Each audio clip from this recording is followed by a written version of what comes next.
Chapter 23. In the 7th year, Jehoiada showed his strength. He made a covenant with the commanders of units of 100, Azariah, son of Jeroham, Ishmael, son of Jehohanan, Azariah, son of Obed, Maaseiah, son of Adaiah, and Elishaphat, son of Zichri. They went throughout Judah and gathered the Levites and the heads of Israelite families from all the towns. When they came to Jerusalem, the whole assembly made a covenant with the king at the temple of God.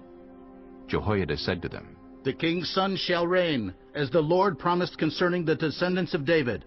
Now this is what you are to do. A third of you priests and Levites, who are going on duty on the Sabbath, are to keep watch at the doors. A third of you at the royal palace, and a third at the foundation gate. And all the others are to be in the courtyards of the temple of the Lord. No one is to enter the temple of the Lord except the priests and Levites on duty. They may enter because they are consecrated.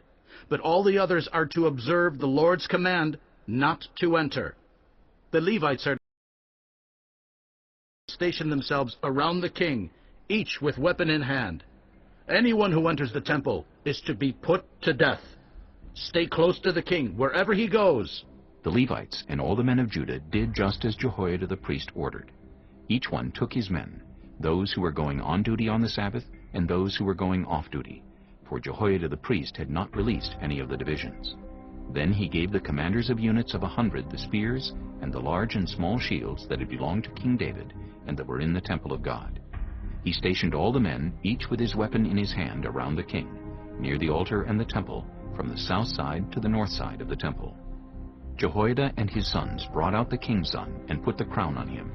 They presented him with a copy of the covenant and proclaimed him king. They anointed him and shouted, "Long live the king!" When Athaliah heard the noise of the people running and cheering the king, she went to them at the temple of the Lord.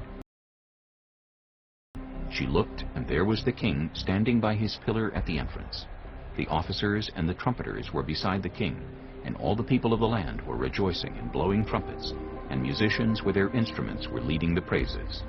Then Athaliah tore her robes and shouted, "Treason! Treason!" Jehoiada the priest sent out the commanders of units of 100 who were in charge of the troops and said to them, "Bring her out between the ranks, and put to the sword anyone who follows her." For the priest had said, "Do not put her to death at the temple of the Lord." So they seized her as she reached the entrance of the horse gate on the palace grounds, and there they put her to death. Jehoiada then made a covenant that he, the people, and the king would be the Lord's people.